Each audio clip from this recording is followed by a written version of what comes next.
All right, what's good with the BlakGooseTV family? I thought it was only right that I had to do at least one reaction video, and that reaction video had to consist and contain of Canelo Alvarez, and not only consist and contain of Canelo Alvarez, because if you've been watching my other videos, you would absolutely be able to predict where I'm going with this particular reaction video. We have to make a reaction to Canelo addressing the current heavyweight champion Oleksandr Usyk, because if you guys were watching the other things that I dropped, I did went ahead and address. Now, I don't know the order I'm putting this out in, so at the very least, I'll give you guys the benefit of the doubt of that. But depending on the order, I went ahead and I let y'all know, hey, Oleksandr Usyk, he said, yo, let's get this popping. Canelo, I heard what Eddie Hearn said. Eddie Hearn said that you told him that you want to smoke. He said he would love, well, Eddie Hearn said publicly, Canelo, you would love to fight me, Oleksandr Usyk, at that cruiserweight division. If we can make cruiserweight work, you want these hands, right? And so Usyk responded, obviously, you know what I'm saying, implementing all that and saying, look, I got no problems. I'll go back down to 201 because you said I can be 1 pound over the cruiserweight limit. That's 201. You said that's good and we can make the fight happen. Let's do it. But that was coming from his manager, not specifically from Usyk, but at the same time, it came from his manager. So we said, let's make it happen. I got no problem with it. And if you want to do it at heavyweight, we can do it at heavyweight too. It ain't shit, right? So we got a little back and forth going between Canelo and Usyk. Not Usyk specifically, not necessarily Canelo specifically, but going between their promoters saying, hey, Eddie Hearn saying he wants to fight, and then Usyk's promoter and manager saying, hey, yo, we would take that fight. It's nothing.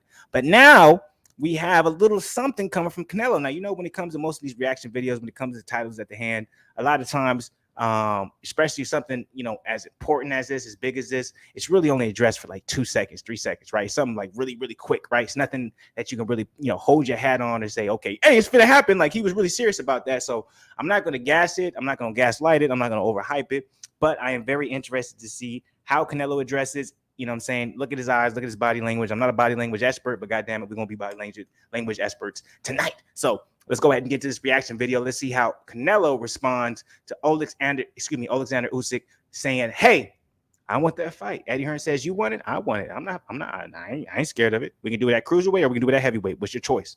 See what Canelo has to say. Let's get it. Trickiest thing that Bivol has. He have everything. He's strong. He have a really good jab. He have a really good footwork, and he have everything. He's a smart fighter too. Is there one thing though that sticks out that you think like? I don't know. I need to see Saturday. Canelo, when you were 154, you would move around more. Sometimes box, sometimes go forward. But since the second Golovkin fight, you always come forward in these fights. Why is that? What did you find out? I just do what I need to do, right? And that worked for me in the last fights. So maybe Canelo was like, I know you ain't finished trying to analyze what I choose to do as far as my game plan for these fights.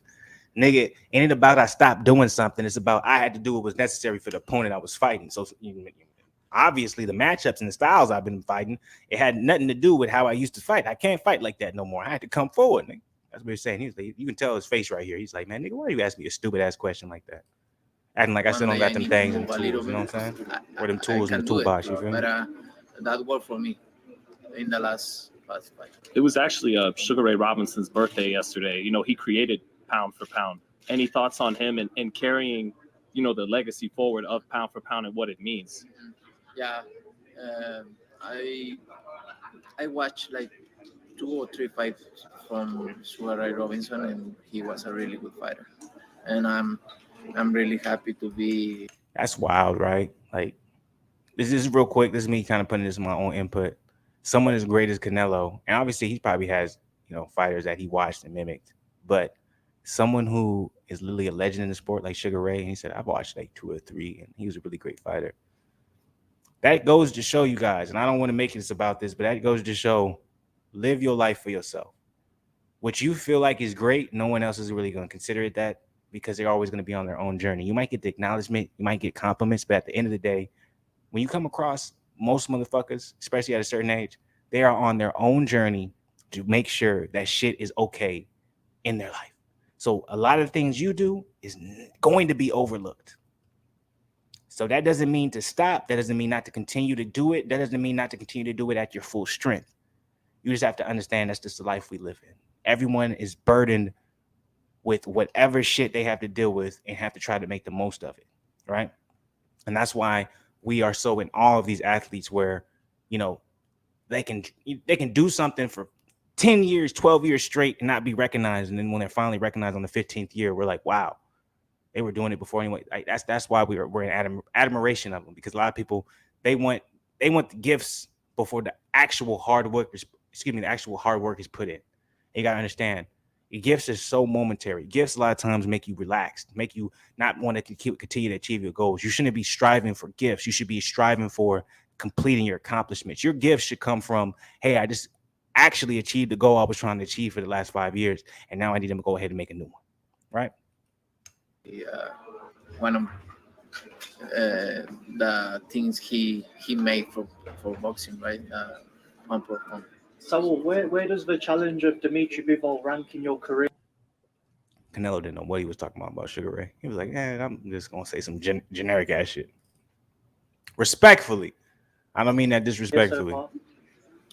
Like I say, he's a really good fighter. For me, he's a really good challenge because he's, for me, the best 175 and is a solid champion.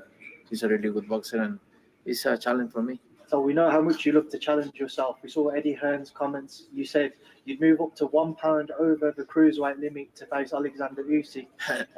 Look, there's the question. He said you'd move up to 1 pound over to face Oleksandr Usyk. You see the smirk on Canelo? You see the whole time he's been serious. You see the smirk on Canelo now? Body language expert here, right? Allegedly. You can tell he wasn't serious about that. He wouldn't have smirked. If he was serious about that, he would have been just as serious in the rest of the other question. He'd have been like, I wasn't playing. Why the fuck you think you? So, but let's see. And I think Oleksandr Usyk's manager said that he dropped back down to cruiserweight to face you. Spoke to Eddie Reynoso. He wasn't too keen on the fight, but is it something you were genuinely interested in? A lot of things to say, right? And like as a fighter, I don't care. I fight whoever, anybody. But freeze is freeze, right? I have this fight in front, but like I say, I really don't care. One day, do you think we'll see you versus Usyk? Why not? Maybe. So you see, he said, why not? Maybe.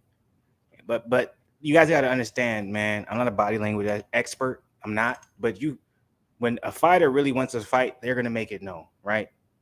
Canelo understands. He said it. He was very, if you read between the lines, he said, as a fighter, I want that fight. Of course I want that fight. He's saying that because if you understand marketing and business, as a businessman, as a promoter, we're going to be like, nah, you don't need that fight. That doesn't do anything for you, Canelo. So he understands that. So he's like, I would love to fight Usyk, but my team don't give a fuck about that fight because it don't do nothing for me. See what I'm saying? We'll see, though, because in the future, it might. Because if Canelo ends up fighting Makabu and beats him, if Usyk ends up fighting Anthony Joshua the second time and beats him, we might have something on our hands, guys. What do you guys think? Let me know below. Drop it in the comments. Subscribe to the channel. Like the video as always. I love y'all, BlakGooseTV family. Y'all know how much I enjoy this shit. I appreciate y'all to another level. Y'all don't even understand. This shit brings so much joy to my heart. I love y'all, man. Blessings, blessings, blessings, salutations. And keep motherfucking fucking with the family. Because